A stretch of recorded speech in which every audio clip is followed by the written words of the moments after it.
Good morning, Mr. O here. Happy Monday. Happy spring. That snow was crazy, but it finally feels like spring. Go ahead and hit pause and try to figure out the part of speech and definition of scrupulous. You won't? All right. So, aircraft manufacturers must be scrupulous with the placement of screws. Okay. Let's just plug in a different word into the structure of this sentence to try to figure out the part of speech. They must be, I must be smart. I must be dumb. I must be um, eccentric. I must be brave. Think about what part of speech those words are: brave, smart, dumb. Those are adjectives, right? Scrupulous is describing the aircraft manufacturers. Let's look at that second sentence just to double check. Because his parents are such scrupulous people, well, what part of speech is people? People are a noun, person, place, or thing. But what kind of people? They're scrupulous. Scrupulous is describing the noun, so it's an adjective. Very good. Now let's see if we can figure out what it means. If you are an aircraft manufacturer, you make aircrafts, you want to be what with the placement of your screws? You want to be very precise. Because if you mess up, I mean, that's a big deal, right? The plane could fall out of the sky, right? So you must be careful. You must be precise. Um, if you think about this second sentence, it's a little bit trickier. It doesn't fit with the word scrupulous quite as well. Because his parents are such scrupulous people, Jim knew the difference between right and wrong, even as a boy. So because his parents are so careful, because they think about what they're doing, right? So scrupulous is you take a lot of time and you're thoughtful and you're precise. So I don't think those were necessarily the easiest sentences to figure out the part of speech, or I'm not the part of speech, the definition, but we do our best. Got a bonus here. President Abe Lincoln is known for his scrupulousness. Once again, let's plug in something different into the structure of the sentence to figure out the part of speech. How about his what? His phone, his car, his couch. After the word his, you almost always have a possession. So scrupulousness would be a thing, a noun. How about scrupulously? The clerk scrupulously followed the man. What part of speech is followed? That's the past tense of follow. We can tell because it ends ed. So followed is a verb. And how did they follow? Scrupulously. So scrupulously is describing a verb, which makes scrupulously an adverb. An adverb. Very, very good. All right, let's get right into it today, my friends. Let's get some notes. Our first type of poem for this week, drum roll please, is a limerick. This is my all-time favorite poem. All-time favorite type of poem right here. This is a humorous 5-line poem that consists of 2 long lines, so about 8 or 9 syllables. Then there are 2 short lines, about 5 or 6 syllables, and then 1 more long line, 8 or 9 syllables.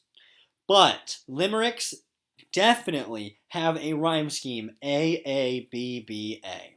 So it's 5 lines, long, long, short, short, long, and A, B, B, A. So the first 2 lines and the 5th line rhyme, and those middle 3rd and 4th line also rhyme. I'm going to show you an example. If you need more time to take notes, please hit pause.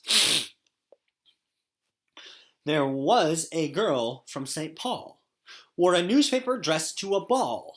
The dress caught on fire and burned her entire front page sporting section and all. Okay, I'm going to read that again. You'll notice limericks have a certain musical sound to them because it's long, long, short, short, long, and the rhyme scheme, it makes it sound like a song. There was a young girl from St. Paul, wore a newspaper dress to a ball. The dress caught on fire and burned her entire front page sporting section and all. And again, limericks are almost always funny and slightly inappropriate sometimes. Okay, I love how limericks sound. Okay? Now, let's prove that this is a limerick. So first off, let's label the rhyme scheme. So line 1, we're going to label A. And then we ask ourselves, does the last word for the second line, does it rhyme with Paul? Ball. It does. So we would also label it A. Now how about fire? Does fire rhyme with ball or Paul? No. So we go to the next letter, which is B. Now how about entire? That rhymes with fire, so B goes together. And then all ball, Paul. So this is a limerick. It goes A, B, B, A. Now, let's count the number of syllables. I mean, just looking at this poem, you can see there are 2 longer lines, 2 shorter ones, and 1 longer one. But if you actually count the syllables, there are 8 syllables, then 9, then 5, and then 8. If you don't believe me, count them out. Hit pause. The number of syllables can change, so it doesn't have to be 8. It could be 9. It could be 7. It could be 11. It doesn't have to be an exact number of syllables, but you want it to be long, long, short, short, long. The length of those lines is what gives it that musical quality. All right? So I want you to quiz yourself. Now, this is a self-quiz, so try not to look at your notes and see how well you do. This is a good check for you. If you do really well, you're in good shape. If you missed one, I need to review what a haiku is or what a free verse poem is. All right, so this is a good check for you. All right, it's not for a grade, but you will actually be quizzed on all these different poem types coming up. Cough, cough, cough. All right, so number 1, what type of poem would this be? Kind of looks like a swan. Hit pause if you need more time. What a beautiful poem. Even after this bird, this hour, both drift by atop the perfect, sad instant now. All right. There once was a guy on the keys who played whatever he'd please. His jazz was so hot it would burn on the spot, and his blues were so cool they would freeze. What type of poem would that be? Go ahead and hit pause if you need more time. Thunk goes the strudel as it drops out of sight while I anticipate strawberry cream cheese. Time passes slowly, then it finally ejects, ready for that first delicious bite. Ah, toaster. Do you remember what type of poem that is? Reminder, I was not happy with the rain until my eye caught until my eye caught 5 wet leaves, a mysterious autumn watercolor gift, here on this broken road. What type of poem is number 4? You are! Yes, spirit, welcoming, brilliant smile, often tired. Oh well, you are blessed with a bit of an attitude. Don't overlook that you are quite stylish too. This poem is what type of poem? This one's a little trickier. See if you can figure it out. Number 6, an ocean voyage as waves break over the bow. The sea welcomes me. Oof. Hopefully the sea doesn't wash you out to sea. Number 7, a creature of charm is the gerbil. Its diet's exclusively herbal. It grazes all day on bunches of hay, passing gas with an elegant burble. I love that one. All right, let's start with number 7. The rhyme scheme is A, B, B, A, long, long, short, short, long, which makes this a limerick. Very good. 3 lines, 5, 7, 5. 5, 7, 5, man, that's a haiku. Very good. You'll notice the words of this poem make a concrete image, right? You can see the words you are, right? Now, usually a concrete poem forms a shape, like a swan. But in this case, the concrete image that is formed is actually words, you are. So that's a concrete poem. This poem has no rules. It doesn't rhyme. I mean, look, there's a single line here that is only 1 word, which is here. So this is completely free of any rules. So it's a free verse. This poem spells out a word across, right? If you look across it, up and down, it spells toaster, and that is an acrostic. This is another long, long, short, short, long. AABBA, and you can hear the sound, the song in it. There once was a guy on the keys who played whatever he pleased. His jazz was so hot it would burn on the spot, and his blues were so cool they would freeze. Like, you can just hear limericks. They sound like a song. And then number one, this is clearly a concrete poem because it looks like a swan, a concrete shape.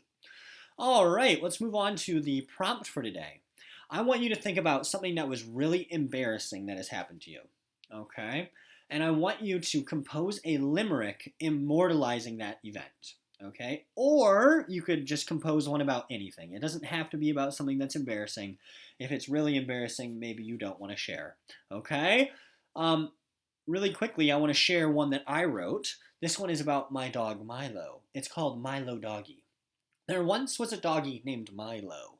When company arrived, he'd go psycho. He'd run like a banshee. Like a banshee? He'd bark like a crazy. And now he's stuck at home all alone. Now, one thing I want to point out to you.